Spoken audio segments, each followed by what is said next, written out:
So today, I think that the world faces a significant challenge. I mean, there are over 1 billion people today who are food insecure, who don't have enough food to be healthy. And the population is going to grow by a couple billion people over the next few decades. So if we have a challenge at 7 billion, we're clearly going to have a challenge at 9 billion. As you suggested, the amount of food, the amount of land and amount of water is probably not going to increase to produce this food. So I think a good deal of the solution has to be innovation and science. And that's what universities like the University of Nebraska do. I think we are going to have to work on the production of crops that use less water, that may be able to be grown more densely on the land. We are going to have to help people understand here and elsewhere how to be more productive. That's a great place for the university to be. So I think that there are many areas in plant science and use of water, in food processing, where we are going to be an important player in helping to address a global challenge. So the University of Nebraska seems to me as well positioned to be deeply engaged in these issues and has a history of being engaged. For years we have been, not only in this country and in this state, but around the world, working with local farmers and institutions, NGOs, universities, governments, in addressing problems related to ample food production and safe treatment of food and agricultural issues related to economics. The establishment of the Doherty Institute for Water for Food, I think, is an example of where the leadership in the university took advantage of strengths on our faculty, of interests of a donor community that wanted to support the work at the university in terms of water for food. So we established a center, we recruited an outstanding director. We have really occupying now a key place in the world, I think, in this discussion about how you more effectively use water for increased productivity in agriculture.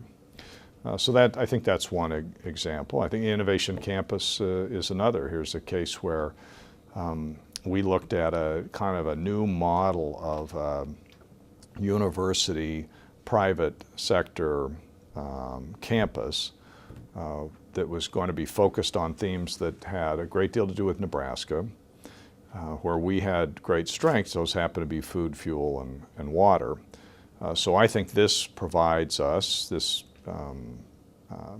with an opportunity to link the capabilities of the private sector with the capabilities of the university in addressing some of these very issues. How do you feed a growing world population with a finite amount of resources?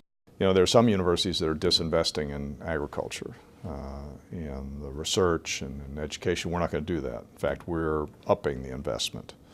Innovation Campus, largely about those disciplines. Our new Water Institute, the Angler program. There are many areas where we're raising more private money than ever to support areas related to agriculture and natural resources. We think it's critically important. It's important for Nebraska for as long as any of us will be around. So I think the University of Nebraska is going to be a key place where science is done that affects food production.